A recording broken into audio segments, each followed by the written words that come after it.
ಅವ್ನು ಕಾರ್ತಿಕ್ ಸಿಕ್ಕಿ ಕೇಳಿ ನಾನು ಎಷ್ಟು ಬೆನ್ನೆಲುಬ ನಿಂತಿದ್ದೆ ಅವನಿಗೆ ಅಂತ. ಈಗ ಪೆನ್ ಡ್ರೈವ್ ನೀನೇನ್ ಹಂಚಕ್ ಹೋಗಿಲ್ಲ. ಅಣ್ಣ ಒಂದ್ ಹೇಳಣ್ಣ ಅವ್ನ ಅಣ್ಣ ಇಲ್ಲಿ ಕೇಳ ಒಂದೆರಡು ಸತಿ ಹೇಳ್ತೀನಿ ಕೇಳಿ. ನಾ ಇನ್ನೊಂದು ಡಾಕ್ಯುಮೆಂಟ್ಸ್ ಏನ್ ಮಾಡಿದ್ವಿ ಗೊತ್ತಿಲ್ಲ, ಕಾರ್ತಿಕ್ ಪೆನ್ ಡ್ರೈವ್ ಮತ್ತೆ ಇದನ್ ಕೊಟ್ಟಲ್ಲ, ಫೈಲ್ ಕೊಟ್ಟನಲ್ಲ, ಕೋರ್ಟ್ ಫೈಲ್ ಒಂದು ಶೀಲ್ಡ್ ಕವರ್ಗೆ ಹಾಕಿ ಅವತ್ತೇ ನಾನು ಪ್ಯಾಕ್ ಮಾಡಿ ಅದನ್ನ ಸೈನ್ ಮಾಡ್ಸಿದೀನಿ ಕಾರ್ತಿಕ್ನ ಕೈಲಿ ನಾನು. ಒಂದ್ ನಿಮಿಷ, ಕಾರ್ತಿಕ್ ಕೊಟ್ಟಿರೋದ್ ನಿಜ, ನೀನ್ ಕೋಟಿ ಕೊಟ್ಟಿದೀಯಾ? ಹೌದು. ತಲೆ ಕೆಡಿಸ್ಕೋಬೇಡ. ನೀನು ವಿಡಿಯೋ ಪೆನ್ ಡ್ರೈವ್ ಮಾಡಿ 10,000 1 ಲಕ್ಷ ಪೆನ್ ಡ್ರೈವ್ ನೀನ್ ಹಂಚಕ್ ಹೋಗಿದ್ಯಾ? ಅಯ್ಯೋ ಅಣ್ಣ, ನಮ್ಮ ಈ ಪರಿಸ್ಥಿತಿಯಲ್ಲಿ ಆ ಒಂದು ಲೋಫರ್ ಕೆಲಸ ಮೊದ್ಲೇ ಮಾಡಕ್ಲ ನಾನು ನನ್ನಿಲ್ಲ. ಎರಡನೇದಾಗಿ ಆ ಪೆನ್ ಡ್ರೈವ್ ವಿಚಾರದಲ್ಲಿ ಅಣ್ಣ ನಾವೆಲ್ಲ ಇಂತ ಅಲಿಗೇಷನ್ಸ್ ಹೆಣ್ಮಕ್ಳು ಮಾನ ಹಾರಾಜಕ್ಕಂತ ಕುಟುಂಬ ಬೆಳೆದಿದ್ದೀನಿ ಅಣ್ಣ ನಾನು.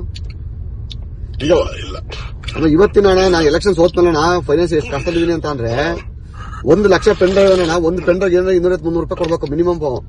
1 ಲಕ್ಷ ಪೆನ್ ಡ್ರೈವ್ ಎಷ್ಟಾಯ್ತಣ್ಣ? 25-30 ಲಕ್ಷ ಕೊಡ್ಬೇಕಲ್ಲ, ಯಾರು ಕೊಡ್ತಾರಣ್ಣ? ಮತ್ತೆ ಅವೇನು ಕಾಪಿ ಮಾಡೋದ್ರೆ ಹುಡುಗಾಟ್ರಿ ಅಣ್ಣ ಅವೆಲ್ಲ ಅವು. ಕೇಳೋಣ ಇಲ್ಲಿ ಒಂದ್ ನಿಮಿಷ ಕೇಳಿ. ಇನ್ನೇನೇನು ವಿಡಿಯೋಗಳಿದೆ, ನಾನು ಬಿಡ್ಡಿಕ್ಕೆ ಮಾತಾಡಿದ್ರೆ ಬೆಳಿಗ್ಗೆ.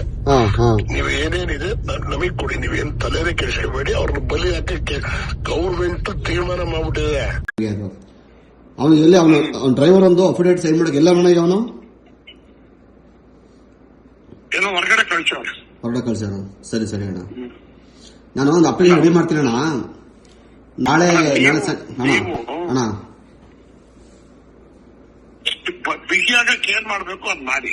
ಆಯ್ತಣ್ಣ. ನಮ್ಗಳಿಗೆ ಏನ್ ಮಾಹಿತಿ ಕೊಡ್ಬೇಕು ಕೊಡಿ, ನಾನು ತಲುಪುತ್ತೀನಿ. ಸರಿ ಅಣ್ಣ. ಒಂದು ನನ್ನ ರಿಕ್ವೆಸ್ಟ್ ನಿನಗೆ ಒಂದ್ ಹೇಳ್ತೀನಿ ಕೇಳು. ಸರ್ಕಾರ ಸಿದ್ದರಾಮಯ್ಯ ಡಿಕೆನ ಏನು ಟಚ್ ಮಾಡಕ್ ಹೋಗ್ಬೇಡ. ಆ ವಿಚಾರ ಹಲೋ ಸರ್, ಕೊಡ್ತೀನಿ ನೋಡಿ. ಕೊಡಿ ಗೌಡ್ರೆ ಅಣ್ಣ, ನಮಸ್ಕಾರ ಅಣ್ಣ. ನೀನ್ ಎಲ್ಲಿ ಈಗ ಮನೆ ಇರೋದು? ಎಲ್ಲಿ ನಿಂದು? ಅಣ್ಣ ಮನೆ ಏನಂದ್ರು ಹೆಬ್ಬಳದ ಮನೆ ಇದೆ ಅಣ್ಣ.